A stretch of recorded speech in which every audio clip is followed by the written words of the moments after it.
तो आरबीआई की monetary policy का दिन आज रहा। दरों में एक बार फिर से बढ़ोतरी की गई और बाजार ने रिएक्ट भी किया। गिरावट के साथ बाजार बंद हुए। कारोबार के अंत में निफ्टी 82 अंक फिसलकर 18,600 के नीचे बंद हुआ। सेंसेक्स में 216 अंकों की गिरावट दिखी। बैंक निफ्टी 40 अंक फिसलकर 43,093 के लेवल पर आज हुआ बंद। अनिल सिंघवी से समझते हैं कि आज बाजार में लगातार तीसरे दिन ये गिरावट क्यों देखी गई। भारतीय बाजारों में लगातार तीसरे दिन आज भी कमजोरी का रहा रुझान और इस कमजोरी की वजह थी दो। पहला, ग्लोबल मार्केट्स यानी कि अमेरिका में कल फिर से एक कमजोर ट्रेडिंग सेशन रहा तो उससे सुबह थोड़ा मूड खराब था, लेकिन फिर भी डाउ फ्यूचर्स ऊपर होने की वजह से हमारे बाजार ज्यादा कमजोरी के साथ खुले नहीं, एकदम शांत खुले। शांत खुलने के पीछे एक वजह और भी थी, कच्चा तेल $80 के नीचे। हालांकि एफआईएस की बिकवाली का प्रेशर थोड़ा सा बढ़ रहा है, लेकिन उसके बावजूद भारतीय बाजार थोड़ा एकदम स्टेबल होकर खुले और उसकी वजह यह थी कि आज आने वाली थी आरबीआई की पॉलिसी।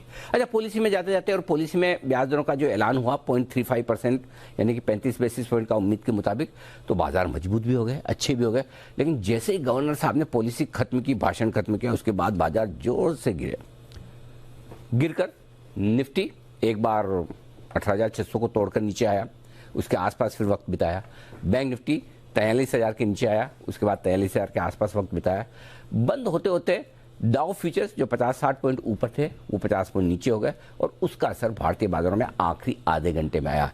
निफ्टी ने 18,600 के नीचे क्लोजिंग दी, 18,560 के आसपास हल्के नुकसान के साथ।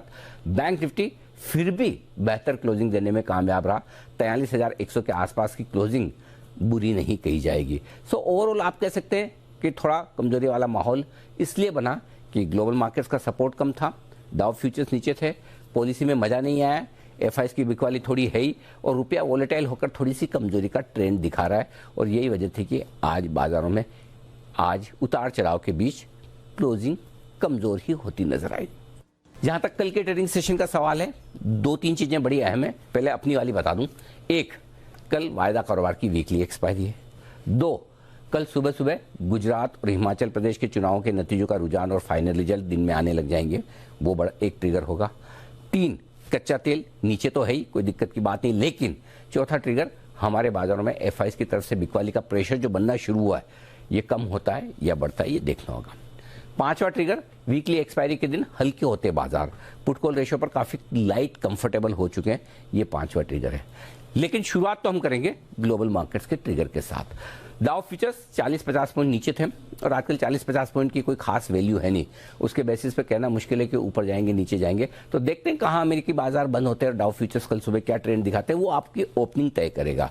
और ओपनिंग के लिहाज से जो आपके लिए इंपॉर्टेंट सपोर्ट लेवल है 18,450, 18,500, ये तुरंत आपके लिए सपोर्ट का काम करेगा और ऊपरी स्तरों पर 18,650, 18,700 आपके लिए रुकावट की रेंज होगी। बैंक निफ्टी नीचे की तरफ जो सपोर्ट मिलेगा बैंक निफ्टी पर वो मिलेगा 42,775 से 42,925, ये 150 पॉइंट की रेंज है मजबूत सपोर्ट। और ऊपरी स्तरों पर 42,225 से 42,375, ये 150 पॉइंट की रेंज रुकावट का काम करेगी। इन पर आपको रखनी है नजर। जैसे जैसे इलेक्शन के नतीजे आते जाएंगे बाजार हल्का फुल्का रिएक्शन उन पर देने की कोशिश करेगा, ज्यादा नहीं होगा।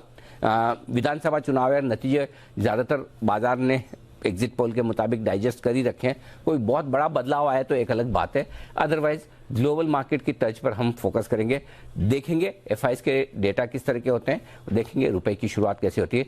अदरवाइज ओवरऑल बाजार करेक्शन लेने के बाद इंपॉर्टेंट सपोर्ट लेवल के आसपास निफ्टी पर पहुंच रहा है जो 18,450, 18,500 है और बैंक निफ्टी पर भी इंपॉर्टेंट सपोर्ट लेवल 42,800 के आसपास का होता है। उसके आसपास अगर आए तो फिर से आपको शॉर्ट कवरिंग और खरीदारी आती दिखेगी। कल वीकली एक्सपायरी का दिन है, थोड़ा उतार चढ़ाव भरा सेशन रह सकता है। अगर कमजोर शुरुआत हुई तो बाजार निचले स्तरों से रिकवर करने की कल कोशिश करेंगे क्योंकि थोड़े हल्के हो चुके हैं, कुछ शॉर्ट्स भी बने हैं जो एक्सपायरी के दिन कवर होते हुए आपको नजर आएंगे।